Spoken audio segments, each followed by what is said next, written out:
Hello mathematicians, welcome to another problem asked on CSIR. So this is again CSIR on June 2014 part B question 31 and it is on continuous function. So basically real analysis question.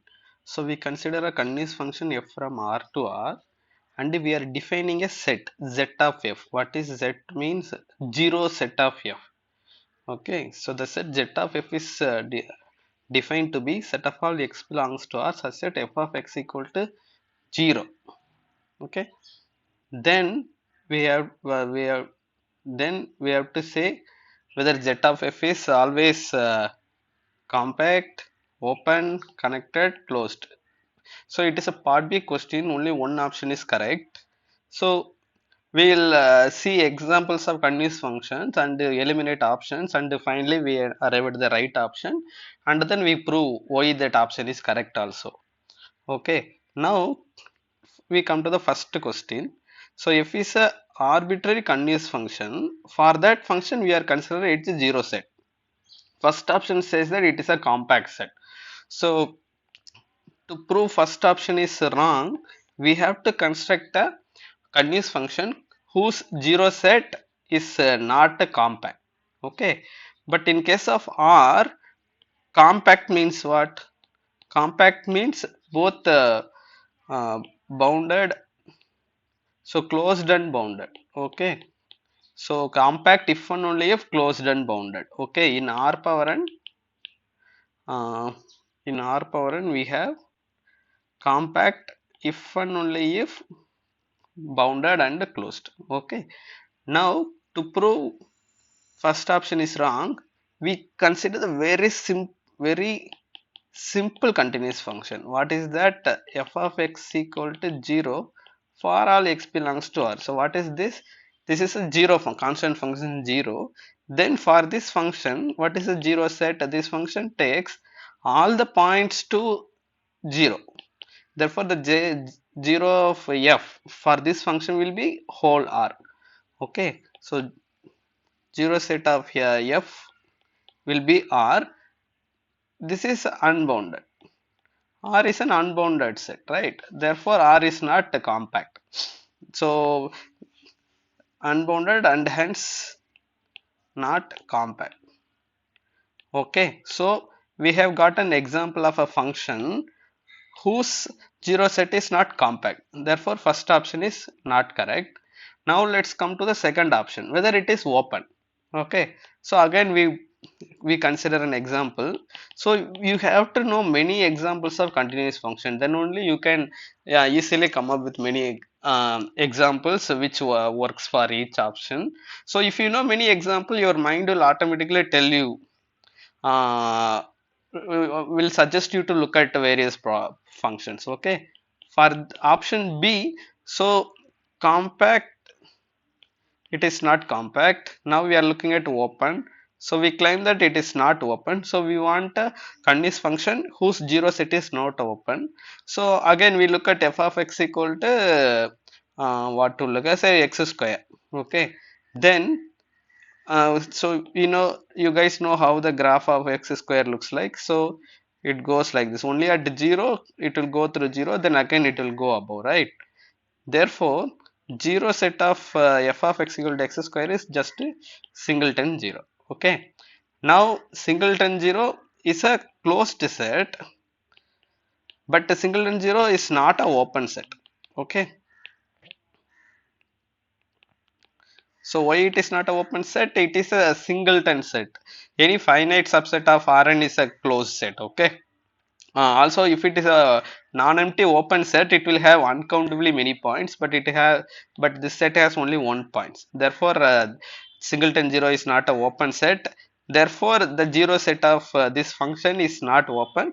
Therefore, second option open is also wrong. Okay, good. Now let's go to the third question. They are saying the 0 set has to be connected. So in this option also we got 0 set is R, that is a connected set, and in this example we got 0 set is 0 set of f is singleton 0, that is a connected set. So we in whatever example we have seen, we are getting the 0 set is connected, but in general that is not true. Okay, why? So again we look at so we say, so connected, we claim that it zero set of f need not be connected. Okay, so we consider f from r to r. Maybe we'll draw a diagram. Okay, consider plus 1, consider minus 1, you consider continuous function like this. Okay, at 1 it's 0, then again it goes, then like this, at 1 it pass through 0, and then it goes above. Here it goes above. Consider some continuous function like this. So it meets the x-axis only at 1 and minus 1. That means that what is the zero set of such a f? At 1 it passes through 0, and at minus 1 it passes through 0. Okay, therefore for any this kind of continuous function, the zero set of f will be minus 1 comma 1, because after that after here we are assuming that it is going upwards, so it is not going to meet x-axis anytime later.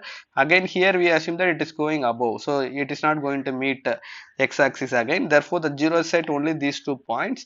Clearly 1 and minus 1, if you consider just a set with these 2 elements, it is a disconnected set, because any non-empty connected subset of R contains uncountably many points. Any finite subset of R is if it is a non-empty, then it is disconnected. Okay, so we have eliminated all the 3 options. So last option is closed. So we claim that zero set of f is always closed.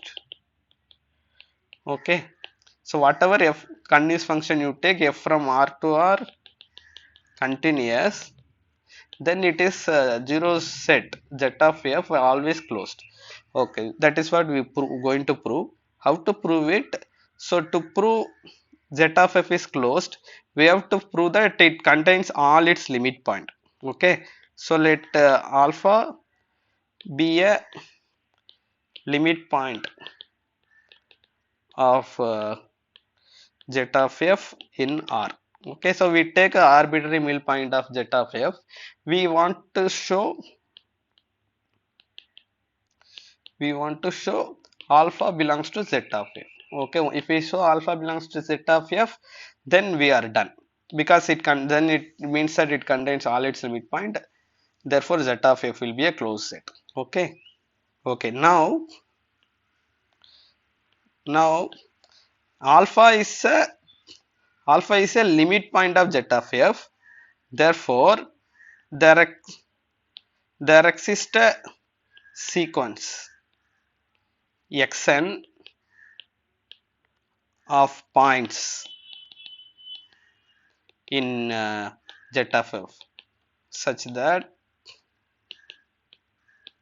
xn converges to alpha. Okay, so if alpha is a limit point of a set z of f, then you can find a sequence xn in this set such that this sequence converges to alpha. Okay, now f is continuous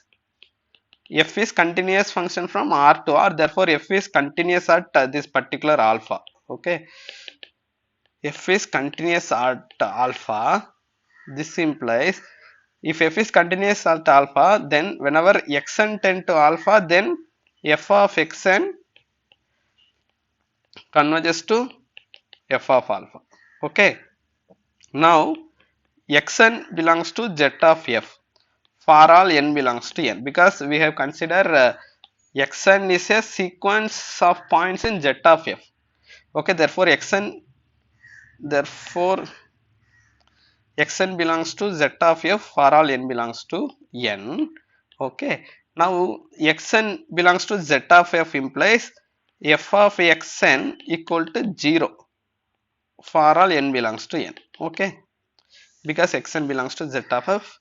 Okay, so f of xn is 0 for n belongs to n. Therefore now if you look at the sequence f of x1, f of x2, etc., this is a 0 sequence, because all these number are 0.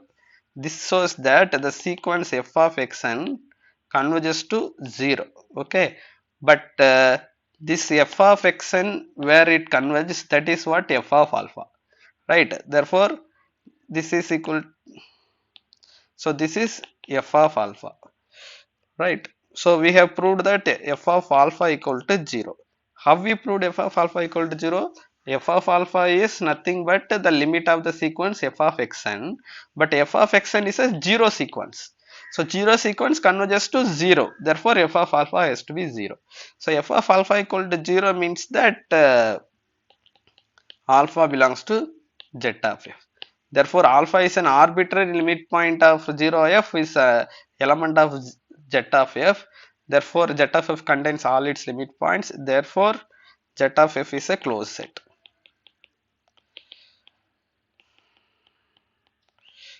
Yeah, so that's it.